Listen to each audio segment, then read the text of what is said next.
All right, welcome to the Explainer. Today, we are heading to the literal top of the world, Mount Everest. But as you're about to see, getting there is about so much more than just a single number. And here it is, that number, 8,848.86 meters. That is the official, ultra-precise height from sea level to the very, very top of our planet. But, a number like that, it doesn't even begin to tell the real story, does it? It doesn't capture the history, the incredible danger, the sheer human drama. So let's ask the real question. What does it truly take to stand on top of the world?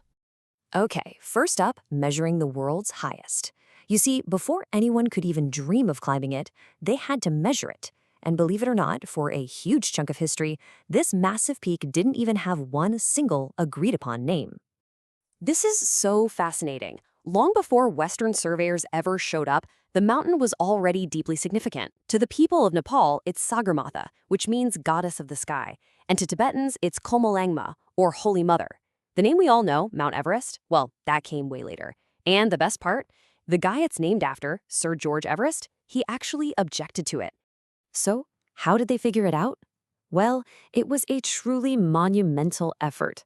It all started with the Great Trigonometrical Survey of India back in 1802. We're talking decades of work. Then, in 1852, an Indian mathematician named Radhanath Sikdar was crunching the numbers from 230 kilometers away and had this eureka moment. This thing they labeled Peak XV was actually the highest in the world. But get this, it took 4 more years just to verify his calculations. And when they finally announced the height, it had been calculated as exactly 29,000 feet. But they published it as 29,002 because they were worried nobody would believe an exact round number. Isn't that wild? All right, Section 2, the first to the summit. So once the mountain was officially measured, the game completely changed. The challenge wasn't about calculation anymore. It was about conquest. The race was on. And those early attempts, wow, they were just defined by unbelievable bravery, but also so much tragedy. In 1922, climbers pushed past the 8,000-meter mark, something no human had ever done before. But it's the 1924 attempt that everyone remembers. George Mallory and Andrew Ivory made their final push for the summit and were last seen moving strong, high on the mountain, before they just vanished. And right there, one of mountaineering's biggest, most enduring mysteries was born. Did Mallory and Irvine actually summit first, 29 years before the official ascent? We still don't know. Mallory's body was found way up there in 1999, but the camera that could hold the proof, it's never been found. The debate still rages today. So that means the first documented ascent, the one where we know for sure they made it to the top and, crucially, got back down safely, that belongs to Tenzing Norgay and Edmund Hillary. On May 29, 1953, as part of a huge British expedition, they were the ones who officially stepped into the history books. Okay, part 3, surviving the death zone. Because reaching that summit, it means you have to survive one of the most hostile environments on Earth. And it's an area with a name that is, well, chillingly accurate. It's called the death zone. It's any part of a mountain above 8,000 meters. Up there, the rules change. Your body simply cannot acclimatize. You are on a ticking clock. Without supplemental oxygen, your body is, and this is not an exaggeration, literally dying with every single breath you take. And here's the science behind it. Look at that difference. The air pressure on the summit is only about a third of what you're breathing right now at sea level. That means every single gulp of air gives you a tiny fraction of the oxygen your brain needs to function. This leads to confusion, exhaustion, simple tasks, simple decisions. They become almost impossible. And this is the human cost.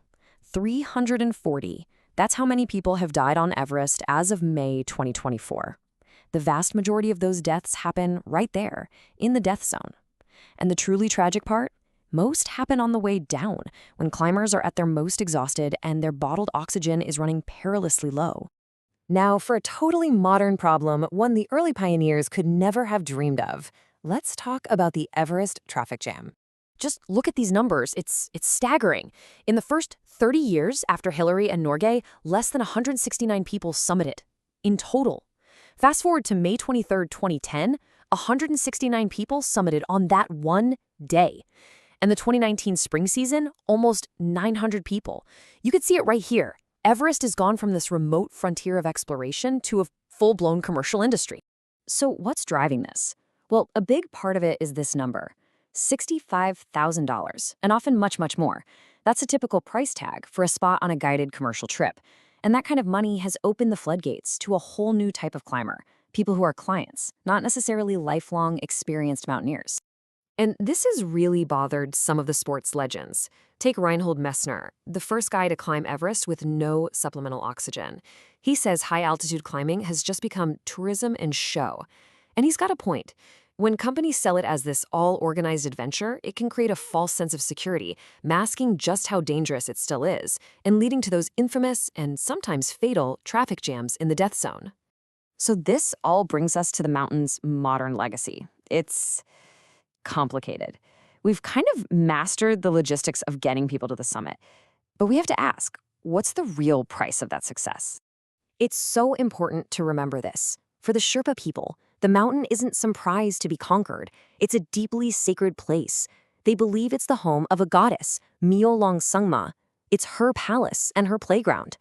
You're supposed to revere it, not dominate it. And yet, look at this. 12,000 kilograms. That's more than 26,000 pounds of human waste left on the mountain in just one climbing season.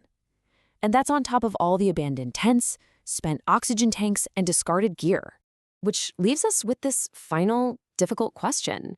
Is it a sacred peak, or is it becoming the world's highest garbage dump? As we've made the summit of Everest more accessible, turning it into a bucket list item, have we compromised the very thing that made it so special in the first place? And what is our responsibility to this incredible place?